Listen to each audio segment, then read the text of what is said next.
Hey guys, what's going on? Jumping in today's video and so forth. I'm going to go read off my breakdown of my attribute build. Right now my toughness is 84, armor is a 22, strength is a 17, and agility is a 17. I'm going to break it all down for you here in just a little bit, but those of you that just want to see my attributes for your own build, there you go. You stay tuned, I will break it down. Alright my friends, here we are now on the screen in game. I'm going to break all of this down for you, but first I'm going to tell you about my original build that I had. Now I created a video back in July 8th of my build. I was level 62 then, and as of August 12th, 2020, it had 505 views with 7 likes and 4 dislikes. Now obviously I've been playing a lot longer than that because I'm level 130 as you see now, and I've actually learned a little bit more about some of these things. And to be quite fair, I will tell you straight up a big and a huge reason to why I changed my attributes from nothing but full toughness. Alright, so jumping right into this, right now I'm level 130 as of August 12th. My toughness is 84, armor is a 22, strength is 17, and agility 17. 17 is your base value, you can't go any lower than that.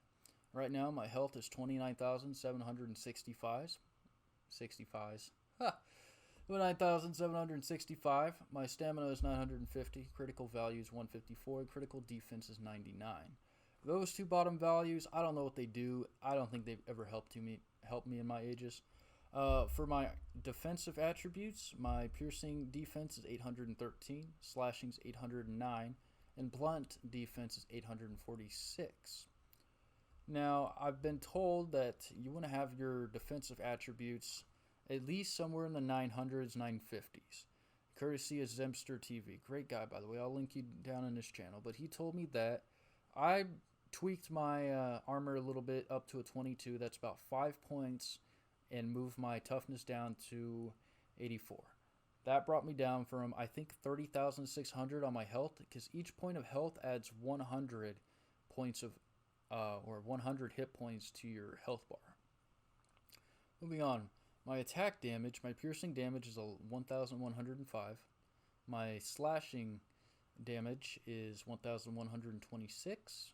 Blunt damage is 546. And then my piercing armor penetration is 1,361.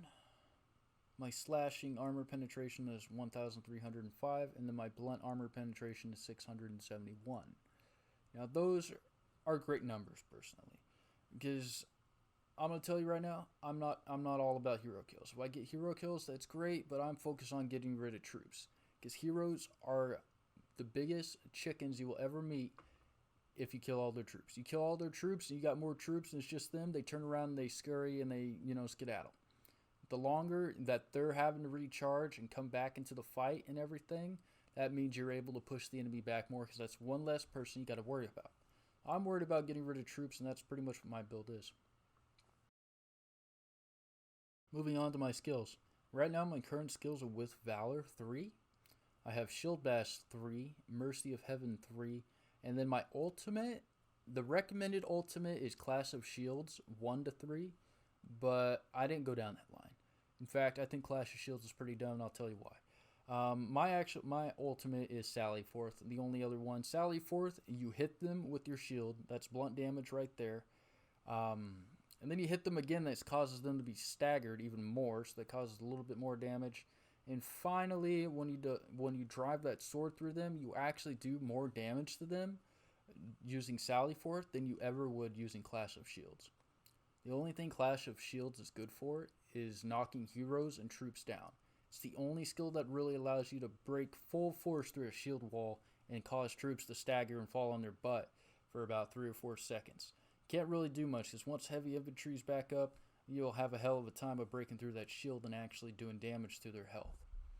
Now, if I show you here, on here, what Sally Forth does.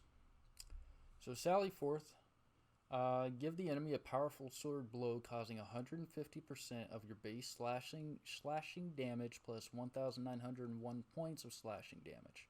That is a tremendous amount. And if you press your hotkey, in this case this is T for me, if I press it twice, I shield bash my target, causing 274% of my base blunt damage, plus 1,731 points of my blunt damage. And if I press the third time, which is my leap that you guys see in this animation here, leap forward, make a swift attack inflicting 250% of your base piercing damage and 3,169 points of piercing damage. And then, but it also removes a dazed effect that you cause when you hit them. Alright, so moving on. I'm going to tell you about a support build now. If you're looking to be a support longsword, you're going to use with Valor 3, Knightly Valus 3, Mercy of Heaven 3, and then in this case you'll use Clash of Shields because you're supporting and you're knocking troops down while also helping other players.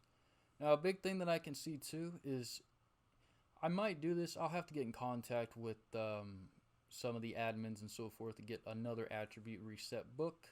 However, sally forth, perhaps I'll release a video one of these days where I decide that I'll go half and half on my agility and my strength. No toughness, no armor, and I will go through and use sally forth, my ultimate on people. If this is all looking correct about what I'm doing to them, I should do at least 3/4 of their health in just the ultimate attack, and then my additional attack should finish them off. But I could be wrong on that. I'm not the greatest at math. But anyway, with all of that in mind and that breakdown in mind there, I hope you guys enjoyed today's video, and hopefully this brings some shed and brings some sort of light to everyone's question about a tank build. This is my tank build. This works great for me. It may not work great for you, but for me it works fantastic. Everybody has their own build. Everybody has their own different opinions.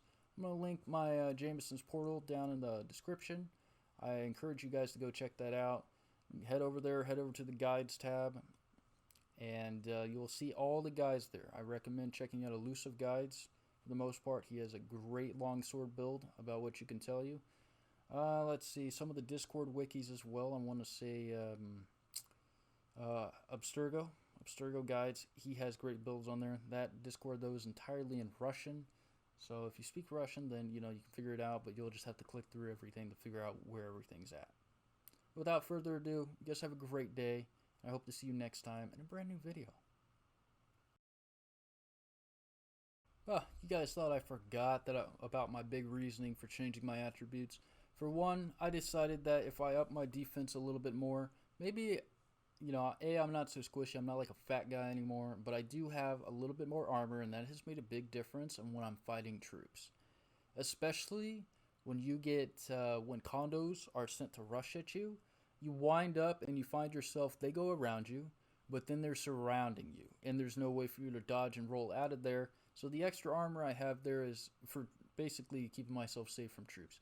I got really tired of getting poked to death and slashed to death. Everybody that ever does anything in this world, especially when you're a shield in Conquerors Blade, the only thing people do is they knock you down. When they fight you, all they do is knock you down. All the pull axe does is knock you down. The Nadachi just knocks you down. The glaives knock you down. Pretty much any other weapon that is just a spear, for the most part, knocks you down. And they do all of their damage while you're laying on the ground recovering.